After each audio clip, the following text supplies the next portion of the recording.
छोटी सी हरिकथा। एक किसान भगवान का भक्त था, लेकिन एक दिन भगवान से नाराज हो गया। भगवान को बोलने लगा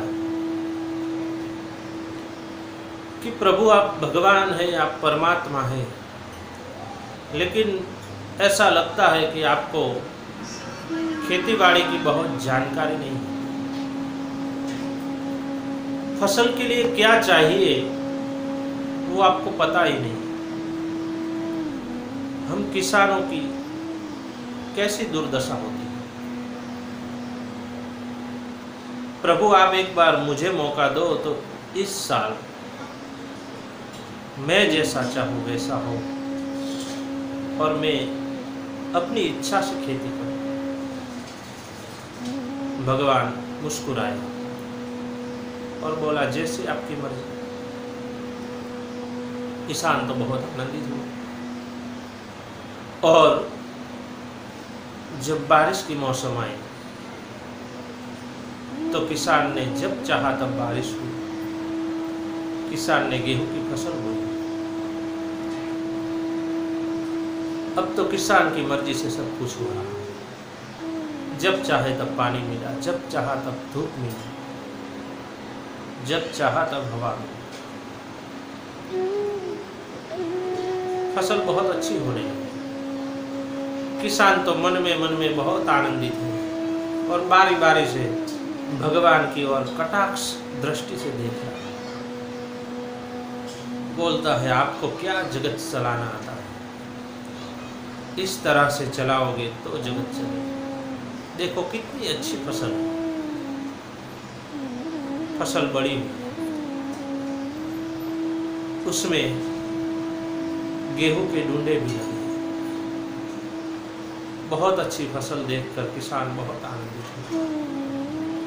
फसल पक गई, फसल काटी और जब वो गेहूं का दाना निकालना चाहा तो एक भी फसल से गेहूं नहीं निकला।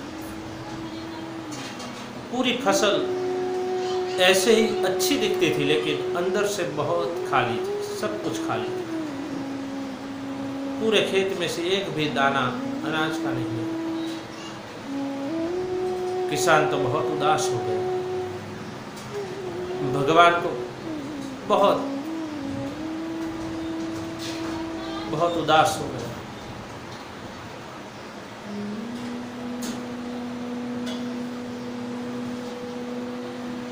भगवान के सामने जिद करने लगा कि प्रभु आपने ये तो हमारे साथ छल किया है।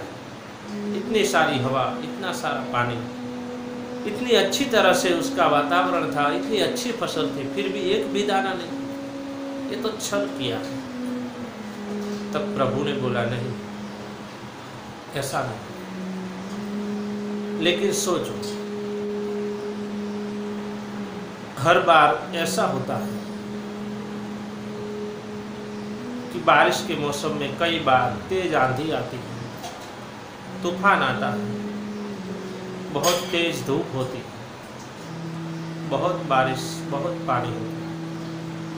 तो इन सब के सामने ये फसल को बहुत संघर्ष करना पड़ता है।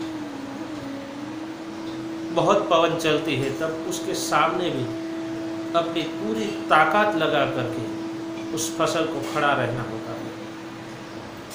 जब तेज धूप होती है उसके सामने भी फसल को पूरी ताकत लगा करके अडिग रहना होता है। और जब इस फसल को बार बार अपनी ताकत लगानी पड़ती है, तब इस ताकत की वजह से जो उसकी ऊर्जा होती है, उसी ऊर्जा की वजह से उस फसल में दाने लगते हैं। आपने क्या किया? जब चाहा तब उसे धूप दिया, जब चाहा तब पानी दिया, धीरे धीरे मंद मंद हवा दी। उसकी वजह से उसको वातावरण तो बहुत अच्छा मिला, लेकिन संघर्ष नहीं हुआ, उसको मेहनत नहीं करनी पड़ी। सफलता बहुत सरलता से मिली, इसलिए वो फसल पकी तो सही, लेकिन उसमें कुछ दाने नहीं।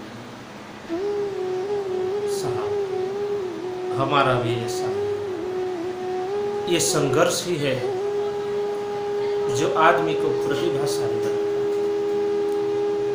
अगर हमें कुछ संघर्ष नहीं होता है तो हमें कुछ गुण नहीं विकसित होते, हमें कुछ अनुभव नहीं होते, हमारी कुछ प्रतिभा भी नहीं होती। इस संघर्ष की वजह से तो हमारी प्रतिभाशाली तलवार को धार मिलती। अगर हमारे जीवन में कुछ चुनौतियां नहीं होंगी तो हमारा कुछ प्रभाव नहीं होगा।